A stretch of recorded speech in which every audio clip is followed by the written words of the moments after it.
네, 안녕하십니까. 조나단 에드워즈의 평전을 소개하고 있습니다. 19살의 조나단 에드워즈에 대한 내용입니다. 1722년도에 8월에서부터 그 이듬해 4월인데 요게 이제 지금의 달력으로는 이제 5월 달이 됩니다. 약 한 8개월 정도 이렇게 되는데, 요때가 이제 19살이 이제 되어지는 거죠. 에드워즈가 10월생이기 때문에. 그러니까 요때 에드워즈가 지금의 뉴욕의 한 조그만 교회에 이렇게 임시 교육자로 이제 사역을 하게 됩니다. 성도들의 수가 많지 않아서 가족과 같은 이제 그런 어떤 분위기를 가졌고, 특별히 스미스라고 하는 이 부인의 집에서 요 8개월 동안 거주했거든요.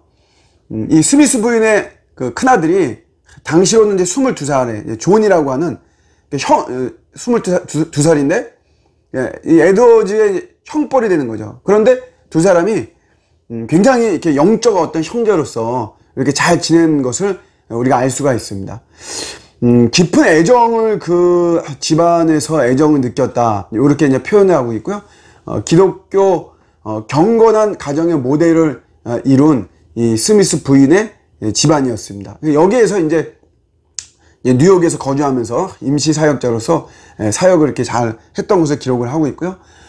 당시에 뉴욕이 인구가 10,000명이 조금 안 되는 그런 뉴욕이었지만, 그러나 그 어느 곳보다도 국제적인 도시였다고 합니다.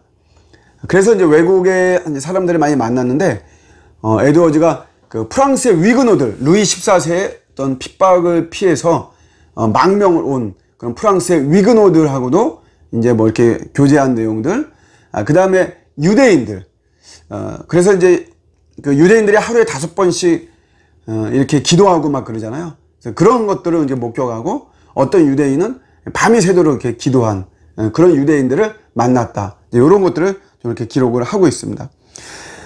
에드워즈가 이 8개월 동안 19살이란 말이에요. 뭐 어떻게 보면 철이 들었다라고도 할 수 있는 그런 나이지만, 이 에드워즈는 뭐 보통 사람이 아니었죠. 그래서 이 19살 때 어떻게 하면 내가 더 거룩해질 수 있을까, 이것을 밤낮으로 고민하고 씨름한 이런 흔적들을 곳곳에서 볼 수가 있습니다. 특별히 신앙 일기를 썼습니다. 일기를 신앙적인 차원에서. 나중에 이제 그의 사위가 브레이너드인데, 데이비드 브레이너드. 데이비드 브레이너드 일기도 되게 유명하죠. 그거 보면 이렇게 분위기가 좀 비슷해요. 그러니까 그 당시에 어떤 그런 신앙적인 어떤 정서가 이렇게 반영이 된 것 같기도 하고, 신앙적인 일기를 쓰는데 거기에 이런 말을 쓰고 있습니다. 하나님의 영광을 위한 것이 아니거나 그런 길에 내가 도움이 되지 않는 것들이라면, 그것이 영적인 것이든 육적인 것이든 어떤 것이라도 내가 피할 수만 있으면 피하자. 절대로 그런 것을 하지 말자. 이런 게 이 영적 일기에 이렇게 기록이 되어 있고요. 자신이 진정으로 회심했는지에 대한 그런 의문은 계속해서 우리 에드워즈가 붙잡았던 어떤 신앙의 소위 말하는 화두라고 할 수가 있는 거죠. 그래서 거짓 신앙과 참 신앙을 구별하는 이런 모습. 요게 에드워즈의 그 신앙의 중심 주제이고, 뭐 지금 19살 때도 그렇지만 뭐 이미 그전에도 살펴봤듯이 이런 것 때문에 고민하고 막 그랬죠. 19살 때는 더 이런 것을 본격적으로 이 뉴욕의 작은 교회 임시 사역자로 있으면서 이런 문제에 대해서 굉장히 많이 천착을 한 이런 모습을 우리가 볼 수 있습니다. 그러니까 신앙 감정론이 여러분 하루아침에 나온 것이 아니고, 벌써 이제 이때서부터 계속해서 이런 것들을 중심에 두고 뭐 고민하고 기도하고 묵상하고 또 이론화시키고 뭐 이런 거겠죠. 그런 데서 나온 책이라는 것을 우리가 알 수 있습니다. 19살이니까 이제 뭐 지금으로 치자면 고3인데, 어떤 성적인 욕망 뭐 이런 것들 사실은 뭐 에드워즈라고 그런 게 없었겠어요? 이제 그런 것들에 대해서도 고민한 흔적이 있습니다. 근데 여러분, 에드워즈는 그런 성적인 욕망을 어떻게 극복을 했을까요? 좀 흥미로운 내용인데요. 이런 것이 있습니다. 이게 에드워즈의 이런 어떤 성적인 그런 어떤 충동, 욕망, 이게 극복한 방법인데, 이런 말이 있습니다. 극심한 유혹에 시달리거나 악한 생각을 떨쳐버릴 수 없을 때에는 이게 성적인 욕망이거든요.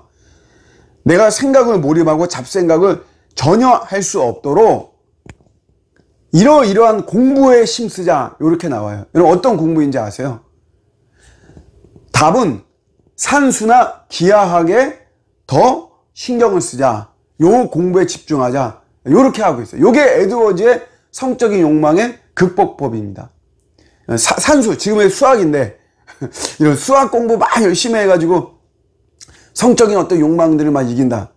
참 하여튼 뭐 대단합니다. 네.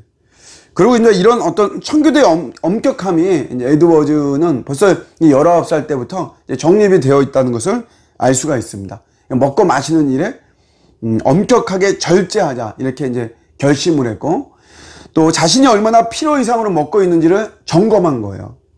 그래서 에드워즈는 일생 동안 엄격한 식습관을 가졌다. 이렇게 학자들이 이야기를 하고 있죠. 에드워즈가 얼굴이 야윈 얼굴입니다. 여러분 뭐 다른 어떤 뭐 스펄전이나 이런 분들 보면 좀 이렇게 통통하고 막 그러잖아요. 에드워즈가 야윈 얼굴을 가지고 있고, 학자들이 말할 때 세상의 한복판에 살았지만 거의 수도사처럼 살았다. 이렇게 평가를 하고 있습니다. 먹는 것뿐만이 아니라 뭐 청교도들의 어떤 주된 관심이 그렇지만 시간 사용에도 굉장히 관심을 가졌어요. 그래서 한순간의 시간도 낭비하지 말자. 최대한 시간을 유익하게 사용하자. 저희도 자기 개발이나 우리가 어떤 뭐 영적 성장, 성숙하는 거 이야기할 때 먹는 거, 시간 이런 거에 대해서 관심을 많이 갖잖아요. 벌써 이런 청교도 때부터 이것이 이렇게 내려오는 그런 흐름이었고, 이런 것들이 사실 우리의 영성을 지키고 경건 생활하고 하는데 굉장히 중요한 것이다라고 하는 것을 우리는 이런 고전을 통해서도 알 수가 있는 것입니다. 일기에서 영적 상태를 그래프를 가지고 이렇게 표시를 했어요.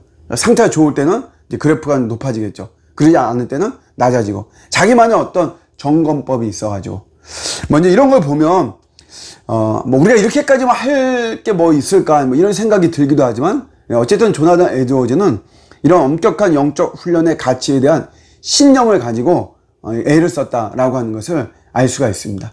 19살의 조나단 에드워즈입니다.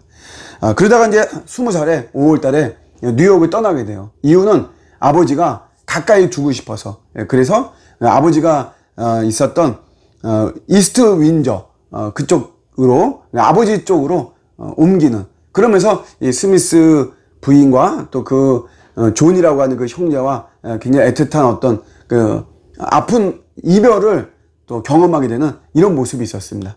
이것이 19살의 조나단 에드워즈입니다. 네, 감사합니다.